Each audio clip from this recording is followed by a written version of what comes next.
આજે ગાંધીનગર ખાતે મુખ્યમંત્રી કાર્યાલય પર આમ આદમી પાર્ટીનું ડેલિગેશન જે ખેડૂતોના વિવિધ સળગતા પ્રશ્નો છે જેવા 11 જેટલા અલગ અલગ મુદ્દાઓ છે તે મુદ્દાઓને લઈને આજે આમ આદમી પાર્ટીના પ્રદેશ પ્રમુખ ઈશુદાન ગઢવી, ગોપાલ ઇટાલિયા, ચૈતર વસાવા તેમજ આમ આદમી પાર્ટીના જે નેતાઓ છે તે મળવા માટે મુખ્યમંત્રીને પહોંચ્યા છે। તેમાં અલગ અલગ બાબતોને લઈને ખેડૂતોની જે સમસ્યાઓ છે તેમને મળી છે। અંદાજિત ઈશુદાન ગઢવીએ પત્રકાર પરિષદ દરમિયાન ચીમકી પણ આપી છે કે જો આ અમારી માંગો છે તે સંતોષવામાં નહીં આવે તો આગામી સમયમાં ગુજરાતમાં એક જન આંદોલન પણ થશે। પહેલા તો સાંભળો શું કહી રહ્યા છે આમ આદમી પાર્ટીના પ્રદેશ પ્રમુખ ઈશુદાન ગઢવી।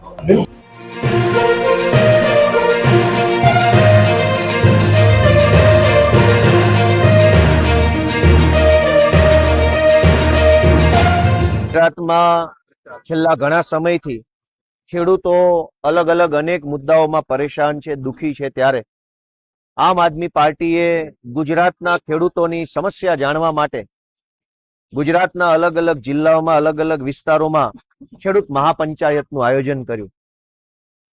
આ ખેડૂત મહાપંચાયતો ઉત્તર ગુજરાતમાં, દક્ષિણ ગુજરાતમાં, કચ્છમાં, સૌરાષ્ટ્રમાં, મધ્ય ગુજરાતમાં તમામ વિસ્તારોમાં ખૂબ મોટી કિસાન મહાપંચાયતના માધ્યમથી જે તે વિસ્તારના ખેડૂતો સાથે સંપર્ક કરી અને જે તે વિસ્તારના ખેડૂતોની સમસ્યા જાણવાનો વ્યાપક પ્રયાસ કર્યો।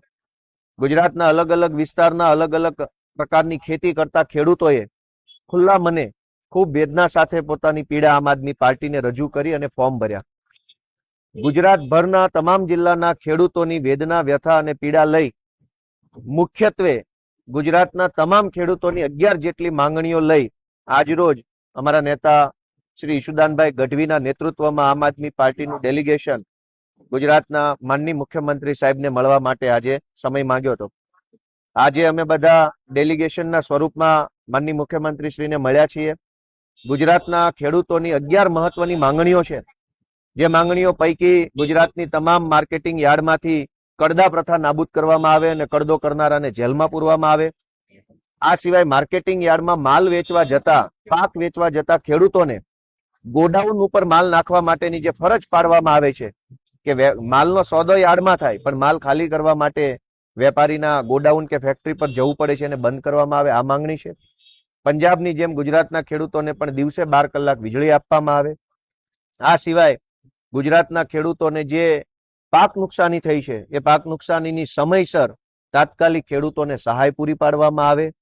ગુજરાતની અંદર વીજળી કંપનીઓ દ્વારા ટ્રાન્સમિશન લાઈનો જે નાખવામાં આવે છે એમાં ભયંકર અન્યાય ખેડૂતોને થઈ રહ્યો છે વળતરમાં, એ બાબતે પણ સરકાર તાત્કાલિક પગલાં લે।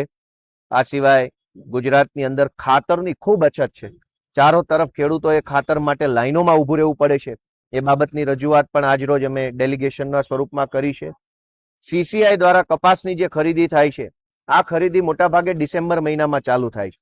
ડિસેમ્બર મહિનામાં ખેડૂતોનો કપાસ ઓલરેડી વેચાઈ ચૂક્યો હોય છે કારણ કે ખેડૂતોને પૈસાની જરૂર હોય છે। તો અમારી માંગણી છે કે નવેમ્બર મહિનાની 1 તારીખથી જ કપાસની ખરીદી ચાલુ થઈ જાય। દક્ષિણ ગુજરાતમાં શેરડી પકવતા ખેડૂતોને શુગર મિલ દ્વારા ઘણા બધા પૈસા ચૂકવવાના બાકી છે અને ઘણી શુગર મિલો બંધ થઈ ગઈ છે, ત્યારે બંધ થયેલી શુગર મિલો ચાલુ થાય।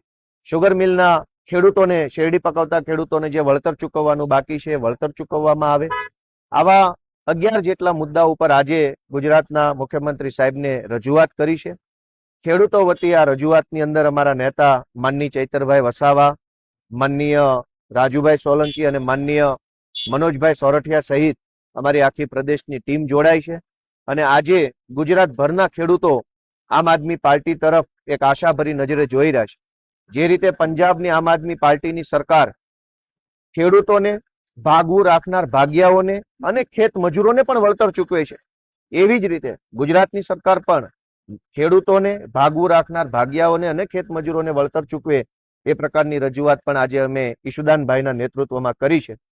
હું આશા રાખું છું કે આ જે માંગણી અમે મૂકી છે એ કોઈ રાજકીય માંગણી નથી, આ આમ આદમી પાર્ટીની માંગણી નથી, આ માંગણી ગુજરાતના ખેડૂતોની માંગણી છે। આ માંગણી ખેતી અને ખેડૂતને જીવતા રાખવા માટેની, સજીવન રાખવાની માંગણી છે। જો ખેતી જ નહીં વધે, ખેડૂત જ નહીં વધે તો આપણા બધાના પેટ ભરવાનો પ્રશ્ન ઉપસ્થિત થશે। આજે ખેતી ખૂબ ખર્ચાળ બની છે, ખેતીમાં ખર્ચા વધ્યા છે, ખેતીની અંદર અનિશ્ચિતતાઓ વધી છે, કુદરતી પ્રકોપ ક્યારેક અતિવૃષ્ટિ, ક્યારેક અનાવૃષ્ટિ, ક્યારેક જંગલી પશુઓનો ત્રાસ, એક તો ખર્ચાળ ખેતી, ઉપરથી અનિશ્ચિતતાઓ, ઉપરથી ટેકાનો ભાવ ન મળે, ઉપરથી એપીએમસી માં કડદો કરવામાં આવે, અને ઉપરથી ખેડૂતની જમીનમાં કોઈ પણ પ્રકારની મંજૂરી વગર ક્યારેક રોડ, ક્યારેક રેલવે, ક્યારેક વીજળીની લાઈનો નાખી અને ખેડૂતને ખેતી છોડવા માટે જે મજબૂર કરવામાં આવ્યો છે, એની સામે આમ આદમી પાર્ટી ગુજરાતના ખેડૂતોની પાર્ટી તરીકે ખેડૂત આગેવાનો તરફથી ખેડૂતો વતી આજે મુખ્યમંત્રી સાહેબને રજૂઆત કરી છે. મને આશા છે, એવી વિશ્વાસ રાખીએ કે વહેલી તકે આ 11 મુદ્દાઓ પૈકી મહત્વના તમામ મુદ્દાઓ ઉપર ગુજરાતની સરકાર નિર્ણય કરી અને ખેડૂતોને અને ખેતી માટે કંઈક સારું કરશે.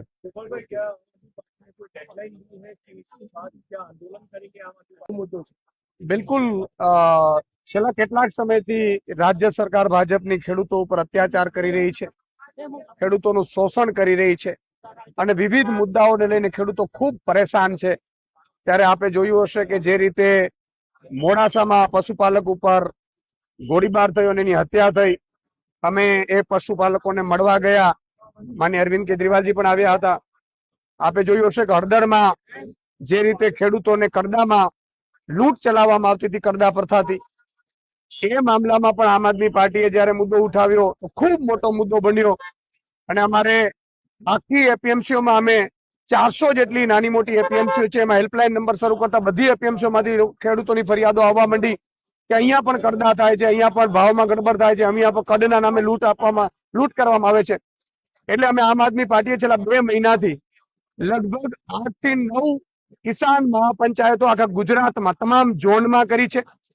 8000 જેટલા ગામડાઓમાં ખેડૂત ન્યાય પંચાયત અંતર્ગત અમે સાઇન કેમ્પેન ચલાવ્યું છે અને લગભગ 80,000 જેટલા ખેડૂતોએ અમને છેલ્લા 2 મહિનામાં જ સમર્થન કર્યું છે. જે 11 મુદ્દા છે અમારા, અને એ 11 મુદ્દાને લઈને આજે માનનીય મુખ્યમંત્રી ભૂપેન્દ્રભાઈનો આજે અમે સમય માંગવામાં આવ્યો હતો. અમારું પ્રતિનિધિત્વ મંડળ, જેમાં માનનીય ગોપાલભાઈ છે, માનનીય ચેતરભાઈ છે, માનનીય અમારા મનોજભાઈ સોરઠિયા છે, અમારા તમામ લીડરો છે 11 થી 12, એ લીડરોને આજે અમે 11 જે અમારી માંગણીઓ છે ખેડૂતોની, એ માંગણીઓને લઈને અમે માંગપત્ર જે ખેડૂતોએ 80,000 ખેડૂતોએ જે સાઇન કેમ્પેન કરી અને લેખિતમાં આપ્યું છે, એ સહિતની અવગત કરાવવા માટે આજે અમે મુખ્યમંત્રીશ્રીને મળવાના છીએ. મુખ્યમંત્રીશ્રી આજે અમને સમય આપ્યો છે અને મુખ્ય માંગો અમારી એ છે કરદા પ્રથા બંધ કરવામાં આવે તમામ એપીએમસીઓમાં. તમામ એપીએમસીઓમાં જે ભાવફેર જે કરવામાં આવે છે, કડના નામે લૂંટ ચલાવવામાં આવે છે, અને બીજી જગ્યાએ લઈ જવાની કહેવામાં આવે છે કે તમે માલ અહીંયા પહોંચાડો, એ બધી જે વિવિધ પ્રકારની લૂંટો છે એ લૂંટો બંધ કરવામાં આવે. એપીએમસીમાં જણસ જે તમામ જે ટેકાના ભાવે ખરીદી કરાય છે, એ તમામ એપીએમસીમાં જણસની ટેકાના ભાવે ખરીદી થાય. આ સહિત અમે એવું માંગ કરી હતી કે ભાઈ હેક્ટરે 50,000 રૂપિયો મગ નુકસાનનો પંજાબ સરકારે, નવી સરકાર છે, 3 વર્ષની સરકાર છે, એને આપ્યું છે. તો 30 વર્ષની સરકારે ભાજપે પણ હેક્ટરે 50,000 રૂપિયો જાહેર કરવો જોઈએ જે ખેડૂતોને નુકસાન થયું છે. એમાં પણ 22,000 હેક્ટરે જે જાહેર કર્યા છે ભાજપ સરકારે, અને એમાં પણ હજી 2400 કરોડ જ આપ્યા છે, 10,000 કરોડ રૂપિયા આપ્યા પણ નથી. તો એ પણ અમારી માંગણી છે. સાથે સાથે પંજાબમાં 3 વર્ષની સરકાર છે તો ખેડૂતોને દિવસે વીજળી મળવા માંડી છે, 12 કલાક વીજળી મળે છે. તો અહીંયા પણ અમારે માંગ છે અમારી કે ખેડૂતોને, કારણ કે ઉપજના જે પડતર કિંમત છે ખેડૂતોને બહુ જ નુકસાનકારક લાગે છે, બહુ જ ભાવ અધર ચડી જાય છે, અને એના કારણે ખેડૂતો બજારમાં બીજા રાજ્યોના બીજા દેશોના ખેડૂતોની સરખામણીમાં ટકી નથી શકતા. એટલે મફત વીજળી 12 કલાક આપવામાં આવે, જેથી કરીને ખેડૂતોને જે પડતર કિંમત છે એ ઓછી રહે અને જેથી કરીને પોતે ટકી શકે. આ માત્ર ખેડૂતોની માંગણીઓ નથી, આ જીવતા રહેવા માટેની માંગણીઓ છે. વધારે કોઈ માંગણી એવી નથી કે જે પૂરી ન થઈ શકે.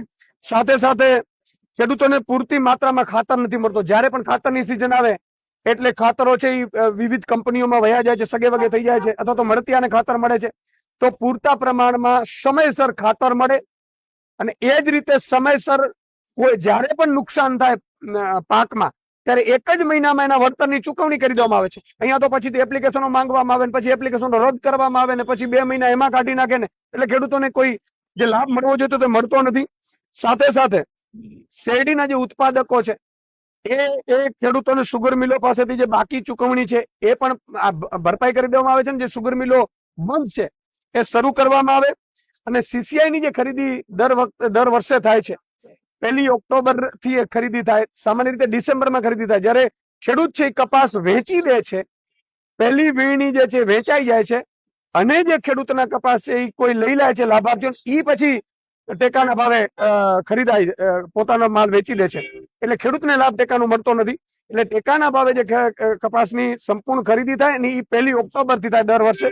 એ માંગણી છે. સાથે સાથે હાઈ ટેન્શન લાઈન આખા ગુજરાતમાં બેફામપણે કંપનીઓ કલેક્ટરના માધ્યમથી એ નાખી દે છે, ને જેથી કરીને એને નથી તો પૂરતું વળતર મળતું અને તમામ પોલીસ કાફલો અત્યાચાર કરે છે. આ સહિતના 11 મુદ્દાઓને લઈને આજે અમે મુખ્યમંત્રીશ્રીને રજૂઆત કરવાના છીએ, અને અમને પૂરો વિશ્વાસ છે કે મુખ્યમંત્રીશ્રી આને પોઝિટિવ લેશે, અને જો આગામી સમયમાં નહીં લે તો આમ આદમી પાર્ટી જન આંદોલન છેડશે.